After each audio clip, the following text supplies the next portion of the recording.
everyone, in today's video I'm going to show you how to manage screen mirroring settings in your device Vivo Y200T.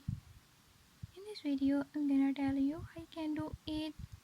But before we get started, don't forget to hit the subscribe button and ring the notification bell. Make sure to watch complete video and learn how you can do it. Let's watch the video.